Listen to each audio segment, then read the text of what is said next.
Yeah, how you doing? It's me again, Rich, talking about the motobecane Le Champion carbon fiber.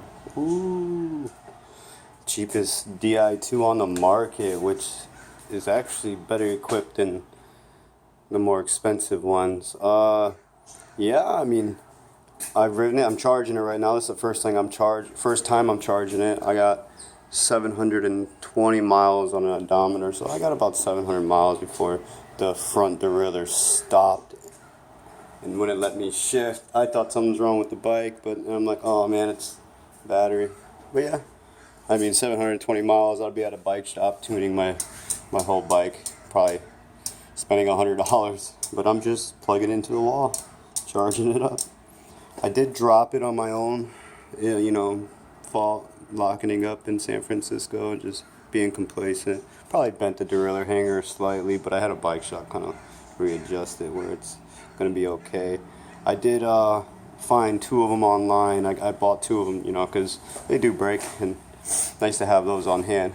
I tend to ride this bike, so I keep one on me when I'm riding, and then I have one at home just for a spare.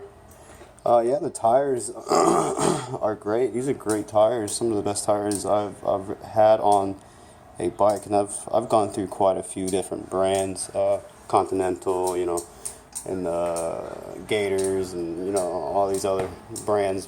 I'm sure that you guys ride and have your own little quirks and pros and cons and whatever. But these tires, I mean, they blow them out of the water. I'm not gonna lie. They're excellent on speed, durability. I drive them in the city, really bad streets, and they're holding up. I haven't had any issues really, besides, the things that just happen. I pump them up to about 105 PSI. I like to say 100, 105. I like to keep it in.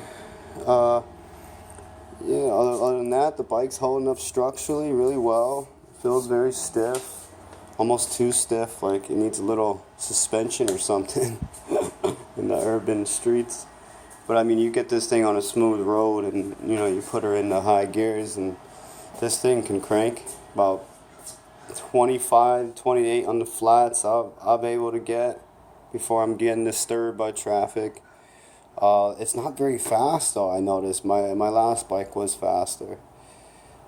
Top speed on this, once you hit about 42, 43, I must need something steep, what I mean, where I'm riding, and then if I do have the steepness, I don't have the length to really crank it out like that. So I'd say about top speed on this thing is about 42.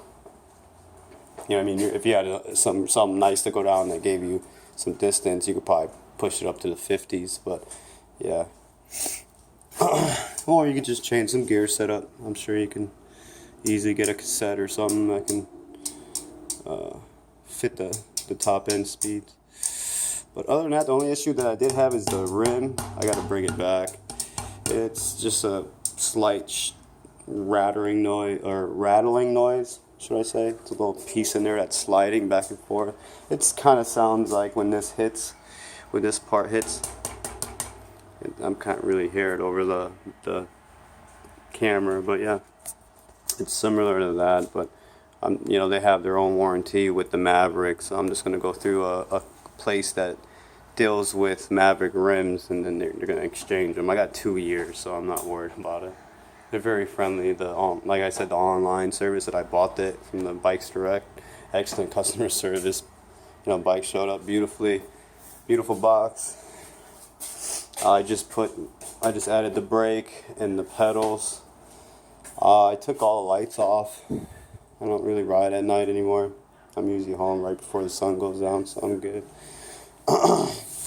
But I do keep the plastic thing on just in case for the front light with the tail lights off.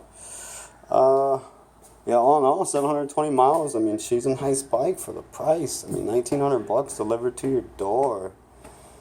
Yeah, can't go wrong, bro. Just buy it. Ladies and gents, buy it. If you're into cycling, I would love to see this on the road, because I would like to race you. Have a nice day.